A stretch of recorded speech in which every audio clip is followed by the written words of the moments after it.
The rubble from some 170,000 buildings damaged in the war in Gaza is more than just a humanitarian concern.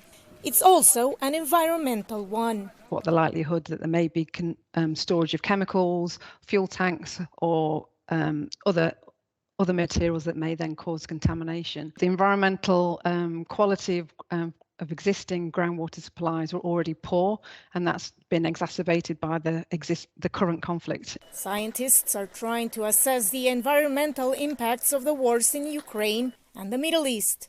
Studies include war-related forest fires and pollution from weapons, significant threats to humans, wildlife, and ecosystems in Ukraine, researchers warn. Any ordnance which is explosive, when it explodes, it can set off new fires and it definitely produces more chemicals which come out. Separate researchers in Europe, the UK, and the US are making pioneering efforts to measure war-related greenhouse gas emissions that contribute to climate change. Greenhouse gas emissions you don't measure directly, so you derive them from amount of fuel that has been used or the amount of fire. So we have different kind of sources. One peer-reviewed study conducted inside Ukraine says the first 18 months of war produced more greenhouse gases than the annual emissions of Austria, Portugal, or Hungary. But the lack of international guidelines to measure emissions from conflict, the limited opportunities for field research,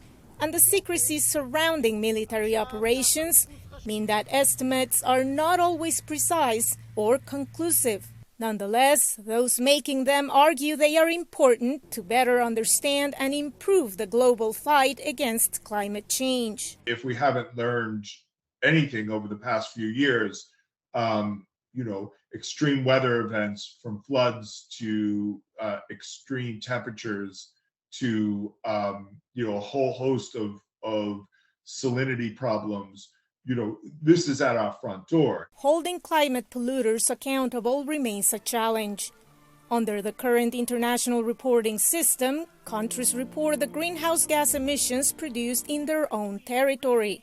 There are no formal guidelines to measure those emissions from a conflict or a legal framework to attribute responsibility. International efforts will be needed from scientists, policymakers, to develop some new guidelines. The U.S. military backs the wars in Ukraine and Gaza, but the Pentagon says it takes the threat from climate change seriously. Press Secretary Major General Pat Ryder told VOA. When it comes to climate change and the effect of climate change, the department has been very clear to include referencing it in our national defense strategy that we as a U.S. military need to adapt and be ready to address the kinds of challenges that climate change presents. Researchers underline that while mitigating environmental and climate change impacts must remain a top concern, addressing the humanitarian crisis and civilian suffering in war zones